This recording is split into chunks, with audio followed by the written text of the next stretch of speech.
Hello.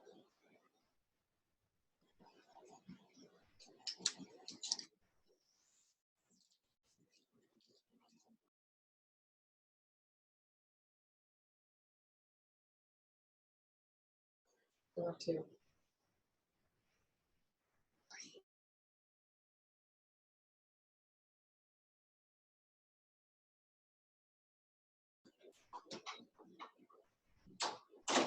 Good afternoon, everybody. Thank you for joining our webinar today on how to plan for retirement during our crazy economic times right now. To give you a little bit of information before I get started, I wanted to let you know what to expect today in this Zoom webinar. This will last about an hour, and I'm going to go through some ways where you can communicate with us during the presentation and then at the very end.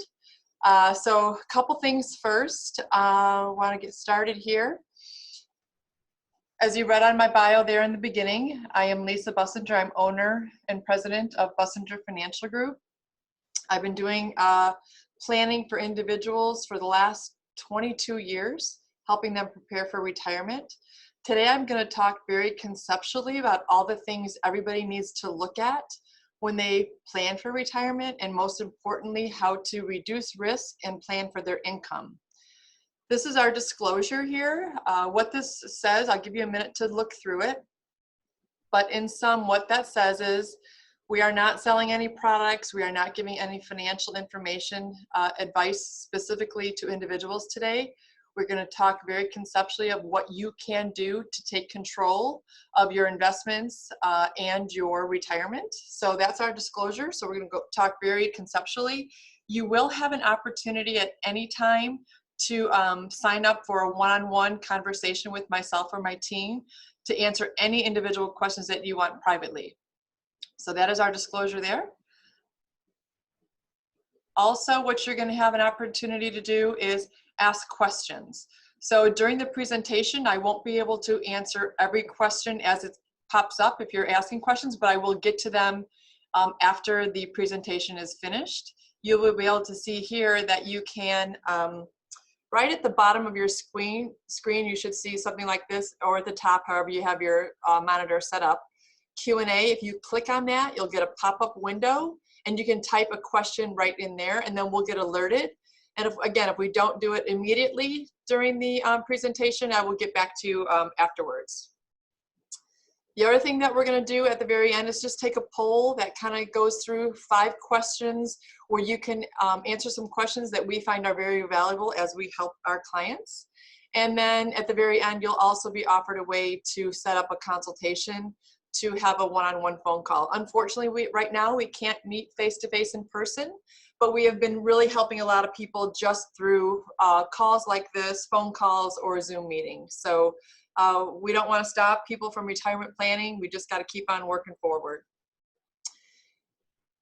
This is what you'll see at the very end. We ask you, as you exit out of the webinar, you'll get a immediate pop-up on your screen, just a 2-question evaluation on how you enjoyed the presentation and if there was anything else you needed from us or the best way to contact you. So you'll have an opportunity to do that at the end. Now, as we get started, the one thing I want to share with you is a little bit about me. So when I was 26 years old, my father was 60 and my mother was 58. At 60 years old, my father was diagnosed with Alzheimer's disease. He had his own company, never was sick a day in his life. We thought he'd work forever. He thought he'd work forever. Well, imagine at the age of 60 and my mom only 58, who raised 5 children, never had a career, worked, what that did to them. They lost their home. My father could no longer write a check, could no longer drive. He lost all of his independence. And my mother had to go get a job working at Jewel food stores, baking bread at 2 in the morning so they could have some sort of income and some sort of benefit. Now, my father ended up the last 10 months of his life in a nursing home. It's very expensive today if anybody needs to go to a nursing home. And there are ways to mitigate that risk from what you've saved and worked so hard for, and we'll talk about that during the presentation. I was the one child out of the 5 children that really helped my parents get through all of those stages from the diagnosis onset all the way till he passed away in the nursing home. Now, my father lived till the age of 67, so he lived 7 years with that disease. As I said, my mother had lost her home. She had to rent a place, and when my father passed away, there was one thing he did have, and that was a life insurance policy. When he passed away, that paid tax-free to my mother, and then she was able to go and buy a home paid for with cash. If he did not have that policy, she would have had to live with one of us 5 kids. So what I learned during that whole process with my mom and dad is how they did not have a plan. And so I started going out and meeting individuals. I got my license and I started going out individually and meeting with families one by one and helping them understand the risks and how to mitigate them. So that was over 20 years ago. I started out with just an insurance license. That was an opportunity to help me make sure people had the proper insurance in place for exactly what my parents went through. And then we fast forward and I actually ended up getting my securities license too. So we are a full wealth management company, and I will get into our processes as we move forward into the planning. So we don't do one thing or one thing fits all. We are very holistic, and we do complete planning here at our office. So one of the things that we do is, before I get into the meat and potatoes of the areas, I want to talk a little bit about what's very present to all of us, and that's the coronavirus. Everybody has under hardship. People can't work, all of those things out there, and I don't want to be negative. I want to try to be positive, and hopefully we're going to get out of this sooner than later. But here are some of the financial changes due to COVID-19 that you may be able to take advantage of if you haven't already. The tax filings went from April 15th of 2020. They are now delayed till July 15th. So everybody got an extension to file their taxes until July 15th. Also, if you owed any taxes, and even if you filed your tax return and you did not have to make that tax payment until July 15th of 2020. So we've got a couple more months before that tax payment is due. Contributions to IRAs have also changed. In 2019, the contributions have been extended from April 15th to July 15th. What that means is if you did not make a contribution in 2019, you had all the way through April 15th to make that contribution. However, they've extended that opportunity to make that contribution until July 15th of this year. And then 2020 contributions can be funded all the way up until April 15th of 2021. That did not change.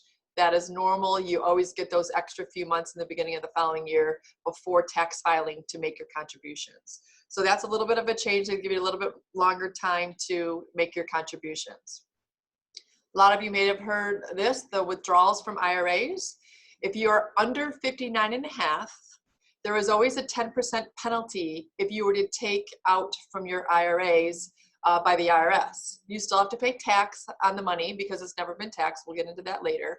But the IRS has waived that 10% penalty for 2020 if there's a COVID-19 related hardship. And there is a list of those, what actually qualifies for a 2020 COVID-19 related hardship. There was some misconfusion on this when the IRS threw out this law that anybody could just do it without, but now they're saying no, it has to be COVID related. Required minimum distributions for those over 70 and a half are not required to take RMDs in 2020. So if you're over 70 and a half and you've been taking RMDs all along, and let's just say now you're 75, you can waive and not take that RMD if you don't want to. There will not be a penalty like there typically is by not taking an RMD from your IRA accounts. The rollover rule, there was some confusion about this. There is a 60-day IRA rollover rule, which what that means is if you take out of your IRA and you put that money back within 60 days, you never have to pay tax on that distribution. They've extended that IRA rollover rule from 60 days to 3 years, meaning you have 3 years to pay that money back into your IRA and you would not have to pay the tax on it. But that also is rules of COVID related in order to get the tax break on that. The maximum you can withdraw is $100,000. So there has been some confusion on that too. And if anybody has any specific questions on your specific information, we will answer that at any time for use on your own. So now we get into actual retirement planning. So this is where we get into the meat and the potatoes of what we do here at Bussinger Financial Group and what we've been helping families with for the last 22 years. In retirement, what it used to look like, if I look at yesterday versus today, most people work for the same employer for 30 plus years. I'm talking about your mom, your dad, your grandma, grandpas, and they earned a pension through an employer's contribution. They didn't have to worry about saving on their own. The employer saved for them, and when they left, they got the golden handshake of a gold watch and a pension paycheck. You also earned Social Security. And then they may have saved additional money to supplement pension and Social Security. Today, it is very different. People are working for multiple employers. They're entitled to little or no pension. We still have Social Security for ourselves, so we're still earning Social Security and contributing to Social Security for us when we do retire. But you had to save on your own now through 401ks or IRAs to supplement your retirement. We are not able to rely on our companies that we work for anymore to provide us with a pension. Now, if you have a pension, that is fabulous. Some companies now are offering a lump sum payout to you where you can take control of the money and you can then create your own pension, if you will. What you need to be careful about when a company does give you a pension is how you elect it. We sit down with clients and make sure that they have a mapped out income plan, because when you elect your pension, you cannot make any changes going forward. So you either elect it fully 100% for you with no survivorship benefit to your spouse, or you can take reduced now with benefits to your spouse. And there's options to do that. And we help our clients walk through those options, because once you file, that pension then is there for as long as you live. The other downside to a company pension is if you or your spouse die and that income is supposed to go to both of you and you pass away, that pension does not go to your beneficiaries like your children or grandchildren. So a lot of people that are having the opportunity to take a pension in a lump sum will do that because it gives them control, and they can choose investment choices as they wish, create income if they wish, and also leave a legacy if they wish. So there's a lot of options there when you're looking at pension options, a lot more benefits today. And then after the 401k savings, your company might do contributions on your behalf. We also help you determine how much should you be putting in your 401k, how much should you be saving outside the 401k, and we'll talk reasons on that as well. And then you save more of your own after-tax money just outside of the 401ks. So very different, because when we look at where the income came from years ago, the largest source of income coming into households was pension income. The second largest source was Social Security income, and then they grabbed the extra from what they saved or accumulated while they were working. Today, it is totally flipped. The smallest source of income coming into a household is pension incomes, because they've been going to the wayside. Companies aren't offering them anymore. They just don't want to take the risk. Then it's Social Security, and then it's those 401ks or the monies that you have saved when all your working years. So when you do your planning is very different than mom and dad's planning, because you really have to start taking control and making your own decisions, where your parents may have had the decisions made for them because it was a pension they got from a company. So if we look at that, that means, okay, what do we do? Where do we go for investing? So there's all sorts of places that you can invest. Now, if you have a 401k and that's your only option, you may have very limited investing options inside the 401k.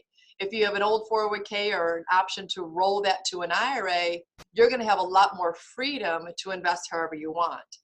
So I'm going to go through some just basic of investing on all the options that you can go through today. But before I do that, I want to share a little bit with you about the concept of something called consistency versus volatility. This is something that we do every single day when we meet with clients. We want to make sure that they have consistency in their portfolio, as well as some volatility if they can withstand it. Now, we do both sides of this planning. So when we go through all the investment options, we are a fiduciary, we are fully investment licensed, so we can bring you all the tools that are needed that we talk about today. So if I was to offer most of you on the call here, if you could ask for a 20% average rate of return or achieve an 8% average rate of return, because I've done this seminar so many times live, I know with a show of hands, most people would say, well, I want 20% average rate of return. It sounds good, right? And your brokerage may be saying you, don't worry about it, you're averaging 20%. But let's really take a look at the math behind it. So let's say you start out with $100,000. In year one, that $100,000 goes down 50%. Now you and I both know that that can happen. That 100,000 now is $50,000. In year two, if we see a nice big surge in the market, you grow 90%, but that 90% is only off of the $50,000 that you have left of your 100,000. So you now have $95,000. Yes, you gained 90% back, but it's only off the $50,000. So you still are down $5,000. However, if we do the math on that, and we take the negative 50, we add the 90% back, divide that by 2 years, your average rate of return is 20%, yet you still have lost money. If we try to be less volatile and be more consistent in our portfolio and just average an 8% return, let's see how the math does there. We started with the same $100,000, and the year one, instead of getting a negative 50%, you just get a modest 2%. So your 100 is now 102,000. And then in year two, instead of getting a 90% return, you only capture 14%. But that 14% is compounded off your 102,000. You now have $116,000. And if we take those averages, your positive 2 plus your positive 14, you divide that by 2 years, your average is 8%. So now, if you could choose a 20% average rate of return or 8% average rate of return, most people would say, well, gosh, I'll take the 8% because I can reduce that volatility. If it was that easy, everybody would do, the consistency plan, right? It's not always that easy. So what you need to do, we do it every day. So what you have to look at is diversification. A common word, everybody says, okay, I've got 10 different mutual funds, I'm well diversified. Well, let's take a look at how really diversified you are. So we look at it different. What we do is we look at a diversification between protected assets and risk assets. So what is a protected asset? To me, a protected asset, it means nothing that can be lost outside of your control, meaning the stock market, bond market. Those things can go up or down any given minute, and we have no control over that. Things that are protected means they have no loss. Where do you go? You can go to the banks, credit unions. You can sit in savings, checkings, certificates of deposits, or you can go to insurance companies and you can use annuities, cash value life insurance, fixed annuities, index annuities, things like that. Okay, those are the only places you can go today that are fully protected against the market. On the risk side, traditional investments such as stocks, bonds, mutual funds, exchange traded funds, those things you're probably all very familiar with. You can go online, whether your custodian is Vanguard or Fidelity or Schwab, and buy a stock at any given time. We don't know what the value will be after you buy it, right? It goes up or it goes down without your control. The other is you can be more alternative, which is a little bit more aggressive than the traditional sides of the risk world, which is your real estate investment trust, which is a REIT, oil and natural gas, MLPs, currencies, commodities, options, things that are a little bit more risky. So the hard part for you is like, okay, well, how much do I put into the protected side and how much do you put in the risk side? And that's why we can't give advice today, because we don't know enough about you. Everybody's risk tolerance is different and everybody's income needs are different as far as what they've accumulated and what they need to draw down from. So that's why our planning is very specific to each individual person. No two families are alike. One thing I would like to challenge each of you when you get your brokerage statement, or if you have it in front of you right now, I want you to look at the very bottom and it's going to tell you on your statement that if it's a stock, bond, mutual fund portfolio, that no investment is guaranteed. right? So if you're looking at an annuity statement or a CD, you know exactly what you have and what the return is going to be and that it's protected. So you can look at those statements and see if you are truly diversified as well. So let's talk about the asset classes that I just pulled up on the protected versus the risk side and what we expect to achieve from these assets. People want growth, people want income, people want liquidity, people want tax advantaged investments, and they also want protection. So I'm going to go through now and talk about stocks. Stocks are typically for growth, or we hope so, right? The stock market's doing okay. I didn't check today, but it was going up yesterday. Stocks also are positioned and can create income through dividends. They're liquid because at any given day you can sell that stock. They're tax advantaged if we do something like municipal bonds, or we do tax harvesting. Maybe we offset some losses versus gains. We could take advantage of the losses or the gains, and they can offset each other, so they could be tax advantaged that way. And then they also are not protected. We know that they're not protected from, obviously, the stock market. Bonds, they're there. They can produce income. They can produce that through a dividend or a yield. They can be liquid. The bond market that we use are fully liquid. We don't want to have you stuck in a bond for 20, 30, 40 years. There's too much risk inside that. They can be tax advantaged if you use municipal bonds. Municipal bonds can be federally tax-free and state tax-free if you own the bond in the state you live in. If you don't own a bond in the state you live in, then it's just federally tax-free, the income that it generates. So we have some nice municipal bond portfolios that are doing quite well in these economic times. They are protected because they're not in the market, but they're not positioned for growth. They're more positioned for kind of more of a safer type investment that can produce some income if needed. Real estate can be positioned for growth. We know if you're here in Illinois with us, we have not seen a lot of growth in our real estate since the 2008 crash. They can produce income for rental income. Some people like to use that as far as a nice income stream, owning some different rental properties. Are they liquid? No, because you'd have to sell them in order for you to get the money out of that. So they're not considered a liquid investment. They can be tax advantaged if we use charitable remainder trust and we do some gifting and then create an income out of that. To expound on that a little bit, I have a CFP on staff, and we do a lot with charities or charitable remainder trust if it's a good fit for some of our clients. So we are kind of the overseer, and we kind of guide you to ways to be more tax advantaged in your portfolio, but it's not protected from the ups and downs of the real estate market. Annuities, they are out there for growth. Their number one reason is for income. They're not liquid. They have rules. There is some liquidity, but they're not 100% liquid. You don't want to say, I want to put my money in there today and get it tomorrow, like you can a stock. But they can be tax advantaged because any growth inside an annuity is tax deferred, and you only pay the tax on them when you take it out for income or just a withdrawal or whatever you need to use that money for. But they are absolutely protected against the stock market as long as it's not a variable annuity. So some people have variable annuities and have seen a lot of volatility, and that can happen. But if you use the right annuities, they are protected from the stock market. The next thing we talk about is CDs. CDs, they're not positioned for growth, but they are protected.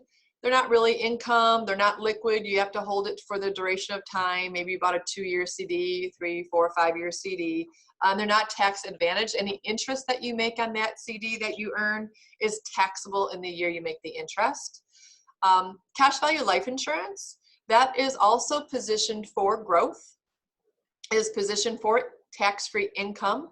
It is tax advantaged because everything in it is tax deferred and tax-free, not only to you as when you take income out, or your legacy, it's a tax-free beneficiary to your loved ones. And it's protected against the market if they're positioned right.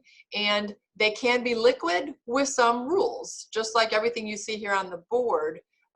There is some restrictions as far as how liquid can things be. But so cash value life insurance is an overlooked vehicle when we start planning for retirement, especially in today's market. And the reason why I say that is a lot of people have their money in a tax deferred account, which means they have to pay tax on it at some point when you take a distribution, either you or your loved ones.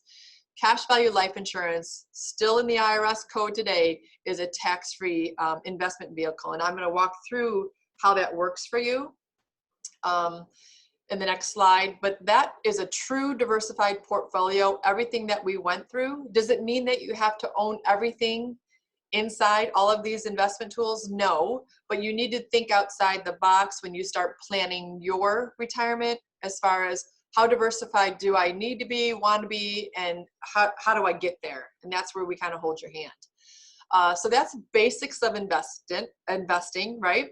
We talked about the consistency versus volatility, how to diversify, and then how you can invest in the different classes.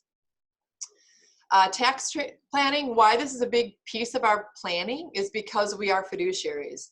And if I'm going to give financial advice or investment advice, I better know if there's a tax consequence that goes along with it, either now or in the future.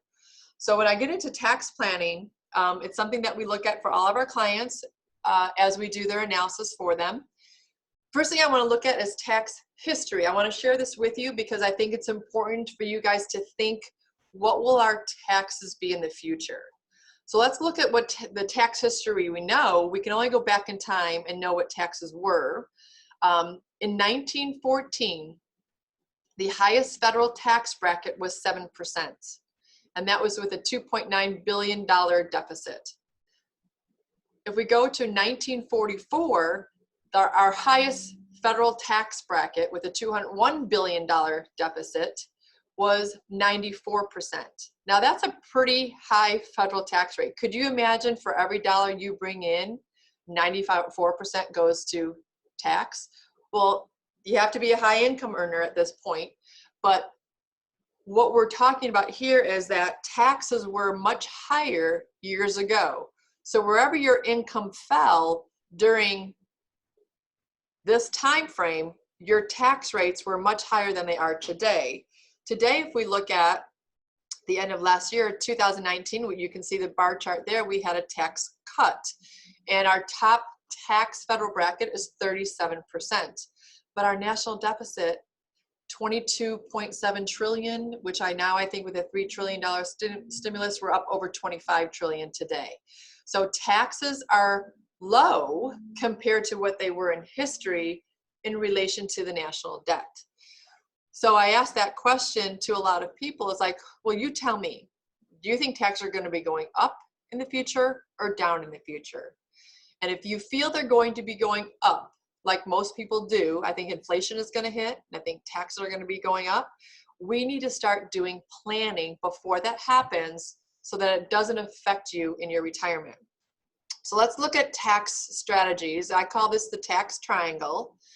We have 3 different ways you can invest your money. In a tax deferred bucket, which is your IRAs, your 401ks, your 403bs, 457, your pension plans, your profit sharing. All of that money that's accumulated in any of those buckets there that are listed, you've never paid tax on that money that you put in. You've never paid tax on the growth that it's been growing over the last 20, 30 years.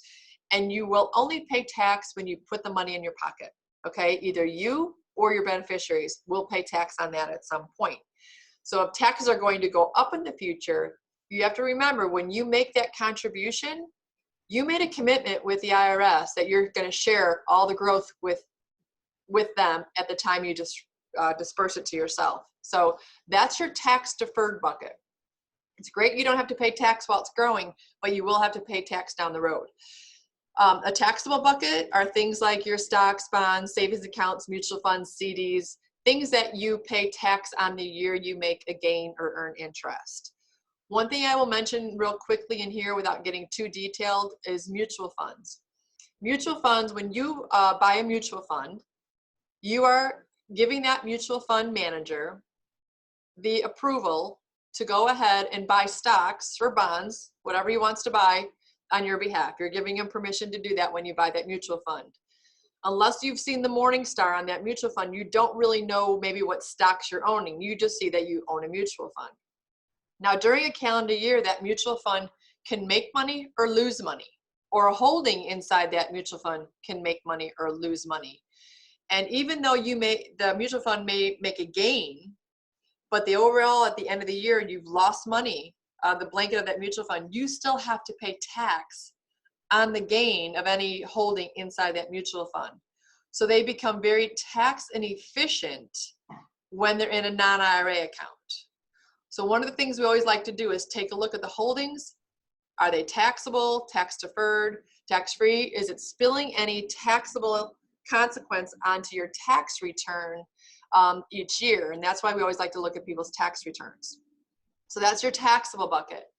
On the tax-free bucket, those are things like Roth IRAs, health savings accounts, municipal bonds, cash value life insurance. You've already paid the tax when you contribute to those types of funds, but all the future growth or income is tax-free. Now there are rules. HSA has their rules, how you spend it. Roth IRA has contribution limits. Municipal bonds, we talked about a little bit before, whether it's federal and state or just federally tax-free. Cash value life insurance works a little bit differently, which I'm going to talk about next. So those are that's the tax triangle. Your money is either going to be tax deferred, taxable now, or tax-free in the future. What I'm trying to do for my clients and even myself and my children is making sure we have most of our assets in the tax-free world. Therefore, if our government continues to spend and they come to us for increased taxes, it's not going to affect our income because we want to have more things that are unaffected. I'll pay the tax now because taxes are on sale so that I can have more tax-free income in my future. So planning for that, it's never too early and it's never too late. So it's all about individual planning. So let's look a little bit about the tax-free aspect. When we sit down and we talk to clients, what are you looking to accomplish? What's your goal? What do you want your investment account to do? Here are the most common answers. Well, I love a growth rate of about 6%. I don't want any risk. I don't want any market volatility. I want it to be liquid. I want it to be tax-free when I take distributions. And I want all the growth to be tax deferred. I want it there if I need long-term care, if I get sick. And I also want it there to leave a tax-free legacy. Guess what that is, guys? That's life insurance, if it's positioned correctly. So that's one of the pieces when we look about overall investing, you may want to look at that. Some people think life insurance is just for death to pay a beneficiary, but it has come a long way since mom and dad and grandma and grandpa's life insurance. I'm not saying it's a fit for everybody, but it's definitely worth a conversation as we move forward in planning for your future. So that's tax planning strategies and concepts. The next thing I want to talk about is what you do in retirement. How do we position investments in retirement? Do we need insurance? What about our estate plan? So this is the third part of planning for retirement. So I'm going to talk about all these things that popped up on your screen. Retirement planning, sequence of returns. Most people, when I ask, do you understand what that means? They don't, so I want to explain it. The sequence of returns means how does your investment perform each and every year? Is it a negative or is it a positive? And how will that affect your retirement? When you're working and you're contributing, sequence of return is not as detrimental to your life as it is if you're taking money out. And when you're in retirement, you save that money for a reason. You save that money to start taking income. So let's take a couple and let's look at John and Jane, and they're age 60, and they've saved $1 million in their retirement accounts, and they need to take $50,000 out every single year. That's an annual withdrawal to sustain their lifestyle and how they want their retirement to be. This is over and above Social Security. And we're also going to factor in a 3.5% inflation rate. Now, if you look at $1 million and you take out $50,000, that's a 5% withdrawal rate. That's doable if you position yourself in the right assets. If you're fully positioned in the stock market, it could take a toll, and let's walk through that. So scenario one, let's say you're taking income, that $50,000, and every single year, and the market is very kind to you. First year, you see a 27% return. The second year, you see a 9% return. The third year, you see a 7% return. And then the fourth year, you see a market correction of a negative 15%. Let's just flip those numbers. So the sequence of return, we're going to have our first year be in the negative year instead of it be the fourth year. So our first year, we see a negative 15%. The second year, we see a positive 7. We see a positive 9 the third year, and then we see a positive 27 the fourth year. All I did was switch the sequence of the returns. I just flipped the numbers. What's astounding here is how that can affect your life savings and your retirement when you're taking withdrawals. So if you took a look here on the screen, in an up market, you would hit a zero balance in year 36. So at 60, you'd be 86 years old. I'm sorry, 96 years old, and you'd run out of money. If it was a down market, just by the sequence of returns with a negative year in the first year, you'd be out of money at age 83. That's a 13-year time gap just from having the sequence of your returns a negative year in the first year. I think that's a big deal, right? So when people are planning for retirement, I don't want anybody to run out of money at 83 if they're going to live to 96, right? So we have to have a better plan in place and just not have everything exposed to sequence of returns risk. How do you do that? So if you just have investments, when I say, a lot of people say, well, I'm very diversified, and I take a look at their portfolio. Yes, they're diversified among stocks, mutual funds, bonds, ETFs, all in the risk sector. If we just have a bunch of assets and nothing planned for income, you're going to have the sequence of returns risk.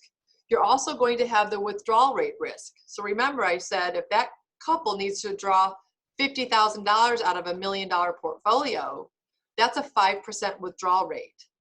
But if that $1 million portfolio, in my very first slide, went down 50% to 500,000, but they still need to withdraw that 50,000, now their withdrawal rate is 10%. They will run out of money very quickly. So with just a bunch of assets, you have those sequence of returns risk, you have withdrawal rate risk, you have inflation risk, you have market exposure and volatility risk, and you have longevity risk. Longevity means people are living longer. The longer we live, the longer we need this income to come in.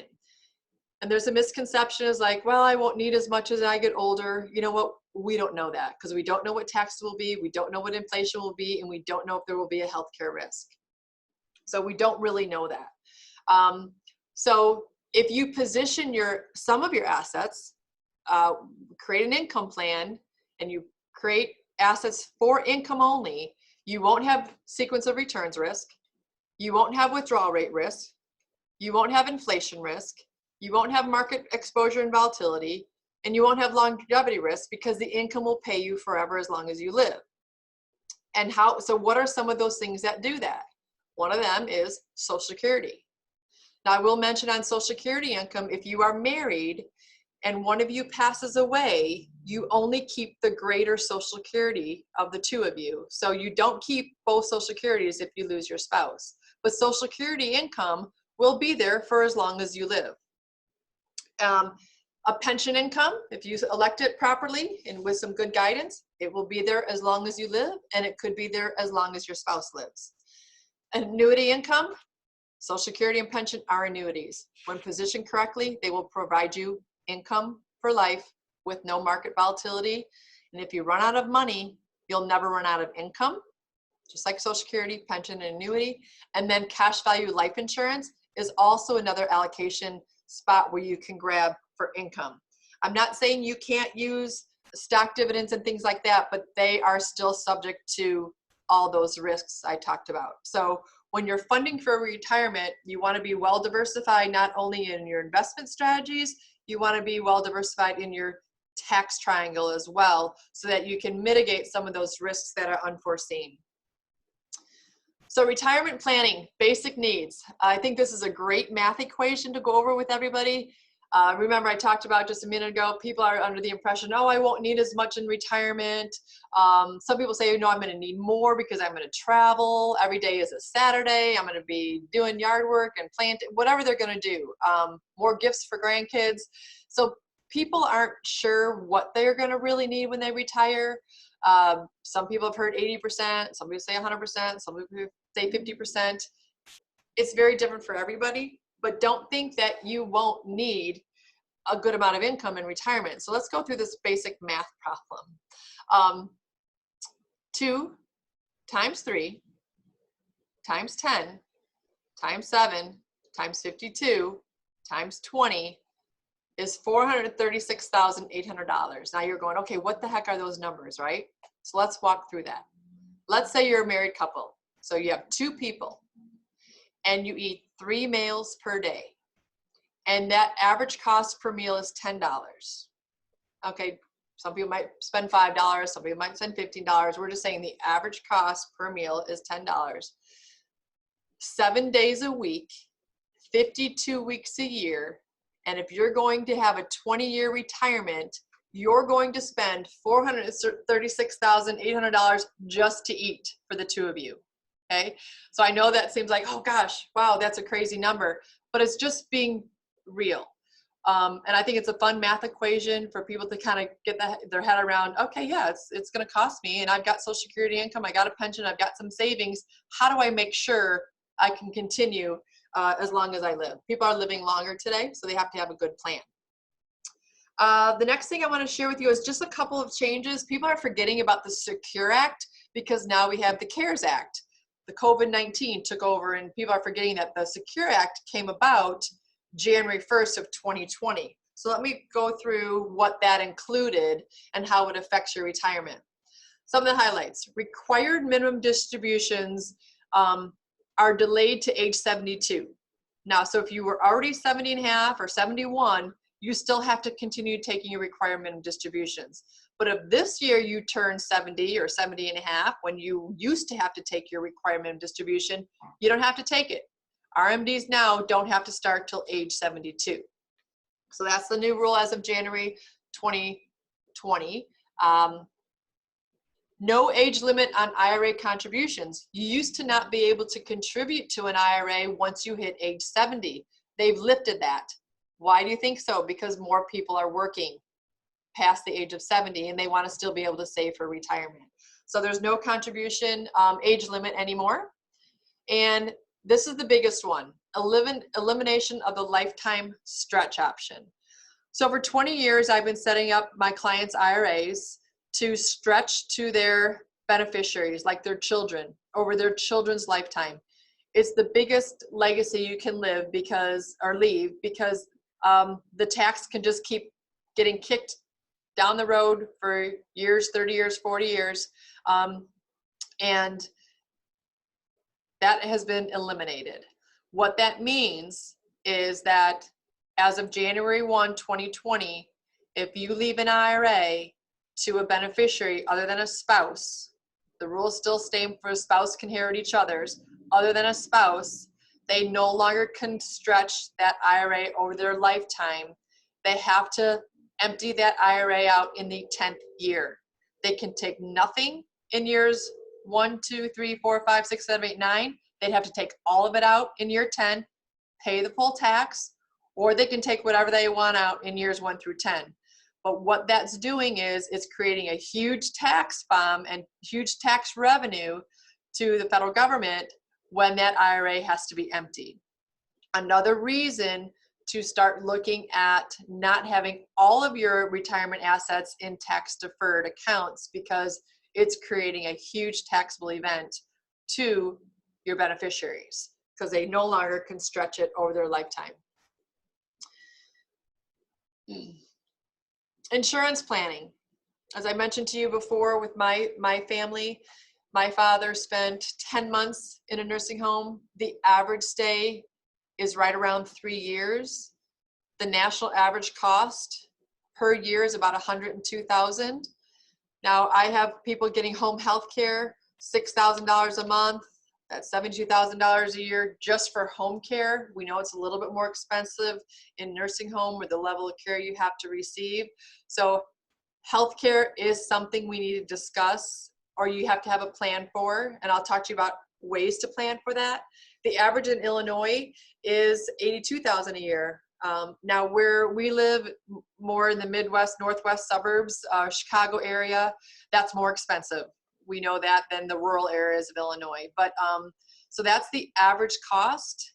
And guess what? 70% of people that make it to over age 65 are going to need some sort of home care or long-term care services. So it's something that you want to plan for. Couple ways to do it.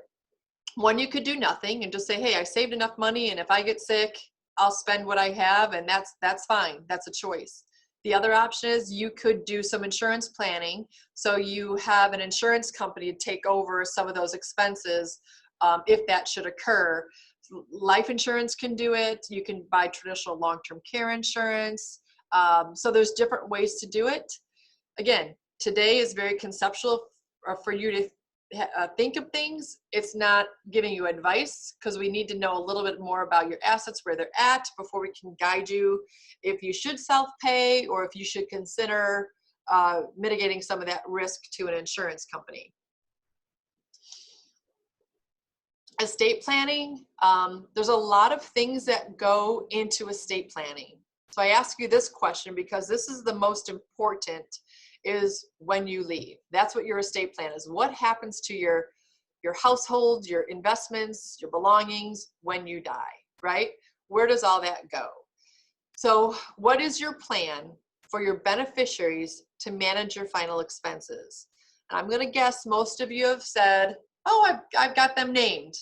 They're named on my bank accounts. They're named on my IRAs. They're named on my life insurance policies. That's perfect. The first thing you should do with everything when you get off this webinar is make sure you check all of your beneficiary on all of your accounts that you have, whether it's a checking account at a bank, or whether it's a life insurance policy or an IRA or a 401k, and make sure those are current or up to date, and make sure you have a beneficiary named. If you don't have a beneficiary named, things go into probate. They don't know where to go, okay? So you want to make sure, something that we do every single review, make sure that nothing has changed in your beneficiaries, and make sure every account has beneficiaries named to them. You can name as many people as you want. You can name a charity if you want. So if you need guidance on that, that's partly what we do to make sure that your estate passes in a manner that you wish it to. So for your current plan, you may be thinking, okay, well, I have life insurance, I have a bank account, I have annuities, I have investments, I have a power of attorney. All of those things are great, even if you've named a beneficiary. The one caveat is they all need a death certificate in order to get money out of any one of those accounts. So let me walk through this with you. You pass away, your family is going to celebrate your life, whether it's through a traditional service at a funeral home, a burial, cremation, however that is, a luncheon. Everybody has their own way of celebrating their life. My mom had hers all mapped out. We did exactly what she hand wrote, and we gave her the celebration of her life that she asked us to. The problem is all of those accounts that you have require a death certificate, and it takes 10 to 14 days to get a death certificate. After you get the death certificate, then you can go to each one of these companies and request a claims packet. The claims packet has to be filled out. It has to be filled out appropriately. They have to have the beneficiaries on file so they know who gets the claims packet. And then that takes about 30 days. For that, you have to meet with your agent, maybe the bank. You have to meet with all these separate people to file the claims form.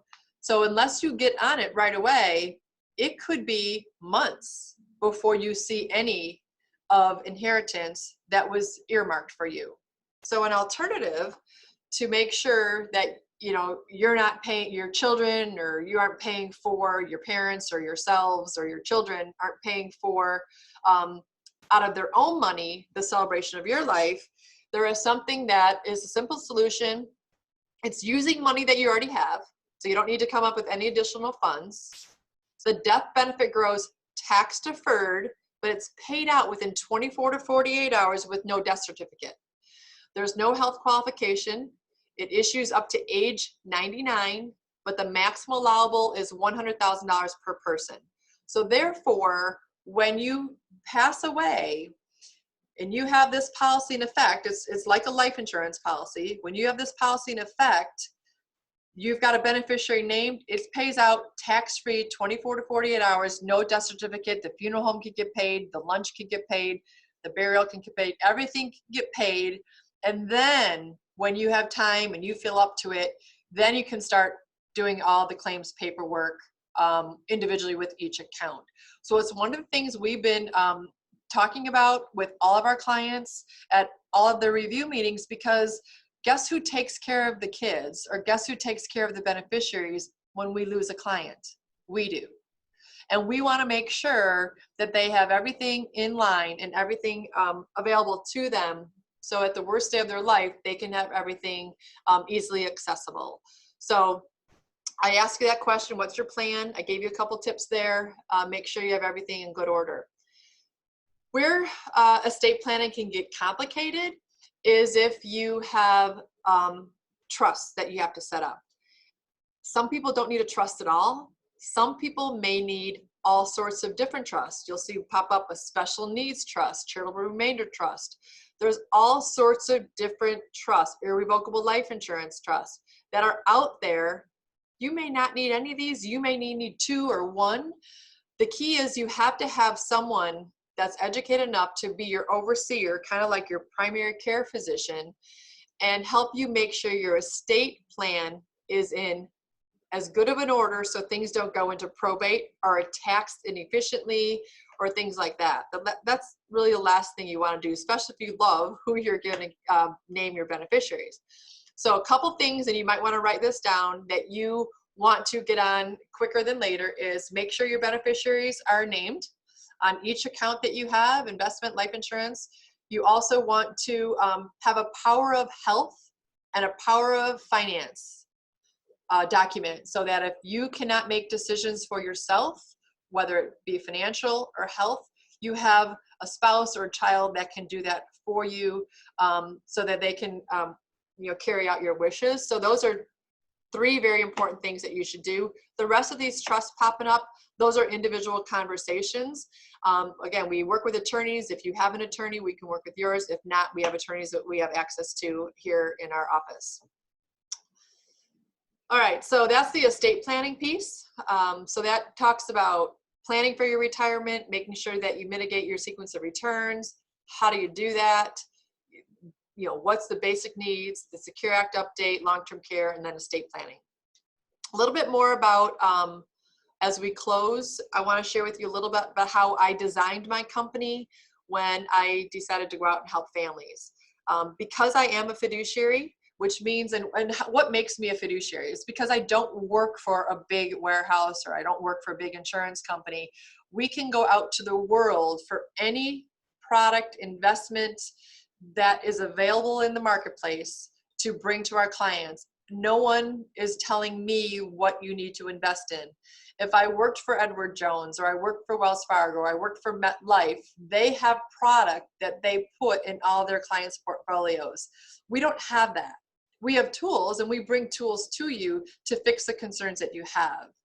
As a fiduciary, I'm an independent investment advisor, which means we work on the risk side with institutional money managers.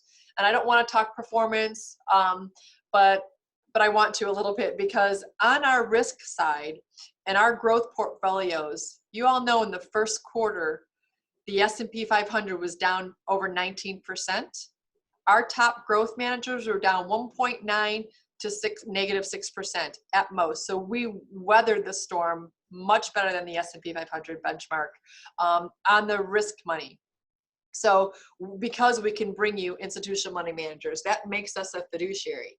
And then we're duly licensed, also having our insurance. If you're working with just a broker, they can't be a fiduciary because they can't bring you all the tools. Our planning is very comprehensive, which means that we look at everything. We look at the taxes, we look at the income, we look at investment options. It's very comprehensive. It's just not a one size fits all. And we look at everything, beneficiaries and things like that. Everything's customized. We don't, again, nothing's cookie cuttered, and we're very concierge based. We're here for you whenever anybody needs to talk. Our holistic process that we designed, I'll walk through with you now. Right now is just to kind of get to know you, how we work. And you may have been referred to us by a friend. You might be an existing client on the phone that just likes to hear our story again. You might be somebody that met with us a long time ago and the timing wasn't right. But this is our process that we follow, and we follow it pretty good. The first meeting is we get to know you. Today we can't meet face-to-face. We hope that is going to be lifted, you know, in the next month or so. We just wait for the governor to tell us. Otherwise, we do our meetings over Zoom. So we get to know you. You have a conversation with our team. We just go through some questions, tell us what's concerning you, and we'll see if we can maybe be of some sort of help. Between meeting 1 and meeting 2, we would ask you for some statements. We would want to see the tax return so we can see what maybe is not tax efficient, what's going on in your accounts right now, what's taxable, tax deferred. We also want to collect any statements so we can see how you're invested. Are you proportionate to your risk tolerance? After meeting 1 and 2, we put together an analysis of all the holdings that you have, and we deliver that analysis to you. And again, at this point, we'll deliver it over Zoom. I'm doing 3 deliveries this week over Zoom. It's not been a problem. So we're working out the best we can. In meeting 3, we may start implementing and making fruition to some of the things that we recommend to help you get in better position. And then in meeting 4, we would actually deliver you a financial inventory binder. Meeting 4 is, again, we love it to be face-to-face, and we hope we can be that face-to-face, but everything that we do for you, we create a customized binder for you. So we give that to you as a gift. Everything is in there, any new accounts, any old accounts, anything that you have with us or with outside of that. A tab is created and it's inside that financial inventory binder so that everything is in good place. And we do continued ongoing services and reviews. Today, my team reached out to all of our clients, setting up their phone reviews because we can't see them face-to-face for their first quarter reviews, so we can go over all their performances, you know, readjust income if needed and things like that. So that's an ongoing service, reviews as needed. Technology, many of you might have seen something similar to this before. This is eMoney. So we use our custodian is Fidelity, and they partner with eMoney. So we offer to bring that technology to you where you can log in and everything can be there in one screen snapshot. Some people love it. Some people don't want to use it, but it's just another tool that we can provide to you and where you can keep a quick snapshot and see all your investments in one place. So that's our company as a whole. So what we're offering for those on the call today, we're offering an investment analysis that will take a look at the risk that you have inside your portfolio. We want to look at the returns, the last 3 months, 1 year, 5 year, 10-year returns, and we want to know what fees you're paying. Some of you may be paying an advisory fee and some people may be paying mutual fund fees. We want to know what fees that you're paying and see if there's any way to reduce fees. I'm not saying fees are good or bad, they're there, but I think they should be transparent. And as a fiduciary, they are. Retirement analysis, we want to map out your retirement. That's really having a written income plan. Where's my assets? What am I going to tap into for income when I'm ready to trigger that income stream? So we would need to know a budget. We'll factor in for inflation. We'll factor in if anything is taxable or tax-free. So we'll do a retirement analysis for you. It's a written out PDF. Tax diversification, we want to take a look at how you're diversified and maybe bring you some recommendations on how to make some shifting. If you guys are down in your portfolios, you may want to look at, is this a time to do some Roth conversions? Should we start taking distributions now and make them tax-free? So there's lots of opportunity right now to do some tax planning or even some tax harvesting. So it's something that we would want to look at. And the only way we can do that is by looking at statements so we can actually see what you have. Long-term care, we're going to do a needs analysis on it. And we're going to recommend maybe some solutions. Remember, there's not a lot of ways to protect yourself against a long-term care illness.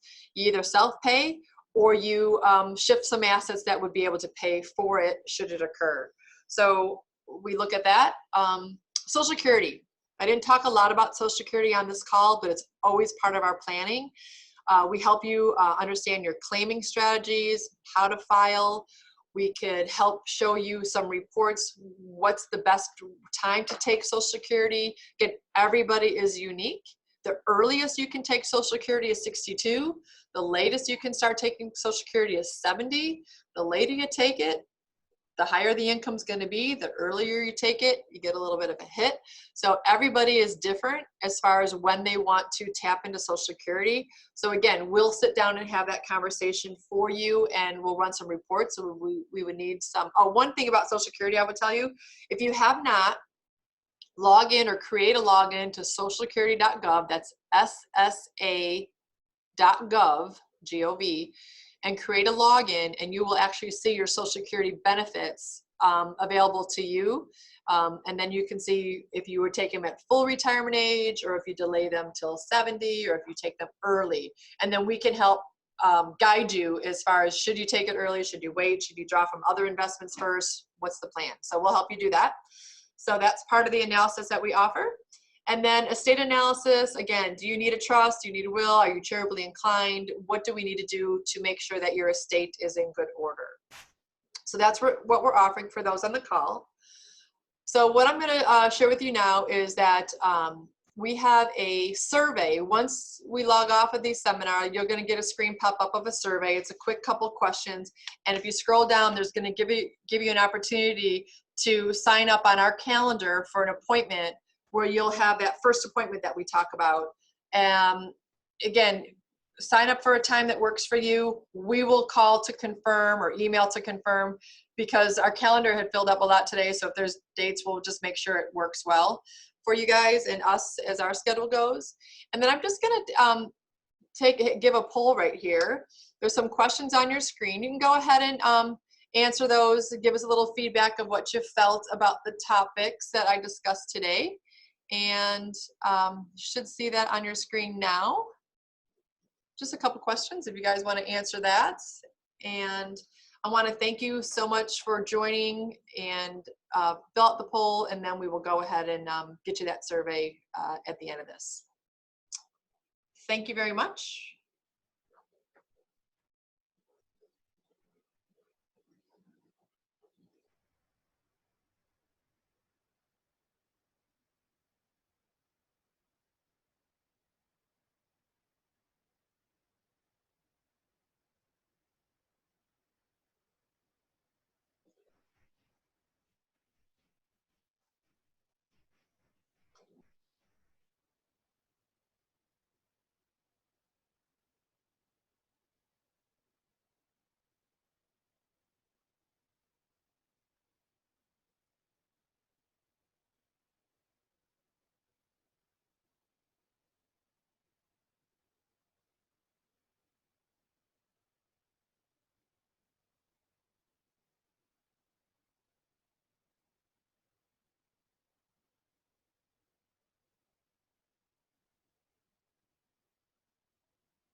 Someone had asked if you can open a new Roth IRA in 2020 and fund it before 7/15 for 2019. Yes, you can, as long as you didn't file your taxes yet, if you got that answer.